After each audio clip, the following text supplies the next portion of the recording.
You know, we've all heard it 1,000 times. Get out of debt. Become debt-free. It's supposed to be the absolute golden rule of personal finance. But what if it's not? What if following that rule to the letter is actually a trap? A path that feels smart, but is secretly stopping you from building any real, long-term wealth. Right? We're basically taught to see debt as this big, scary monster under the bed that we have to slay. But by getting completely obsessed with paying off every single dollar, you might be closing the door on a much, much bigger opportunity, the chance to actually make your money grow for you. Okay, let's picture this. You've got some extra cash. Option 1, you could throw it at a loan with, say, a 3% interest rate. And that feels really productive, doesn't it? But option 2, you could take that same money and put it into something like a simple S&P 500 index fund. Historically, the market averages around a 10% return over the long haul. You see the problem here. By laser focusing on that little 3% debt, you're walking away from a potential 10% gain. You're leaving a ton of growth on the table. And this is how people fall into something called the high-income poverty trap. It's exactly what it sounds like. You might be earning a really good salary, driving a nice car, but you're not actually building any wealth. Your money just comes in and goes right back out to service debts, leaving you with almost nothing to show for it at the end of the day.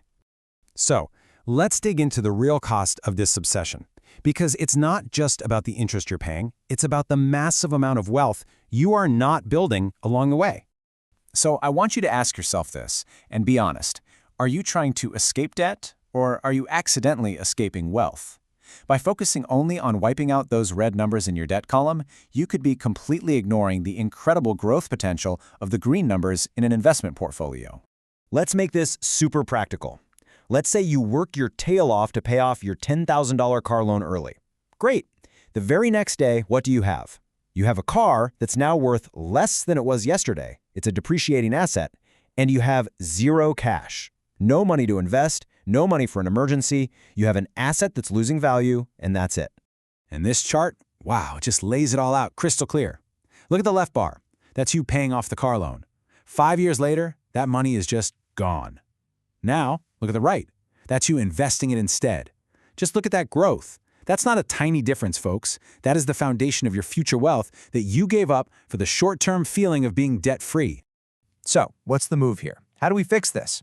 Well, it all starts with understanding a key milestone, a point where the rules of the money game completely change. We're going to call this the $20,000 liquid pivot. The idea is actually pretty simple. Once you hit $20,000 in liquid savings or investments, your strategy needs to do a 180. You shift from just killing debt to aggressively building assets. Think of that $20K as your financial oxygen.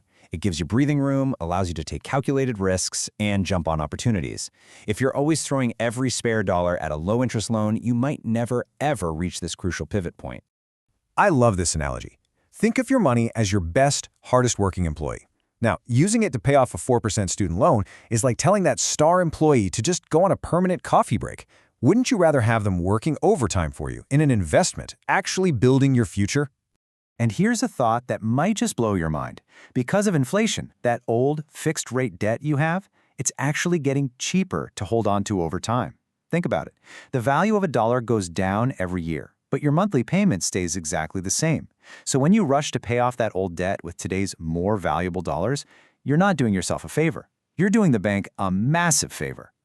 Okay, so now that we know the problem, let's talk about the solution.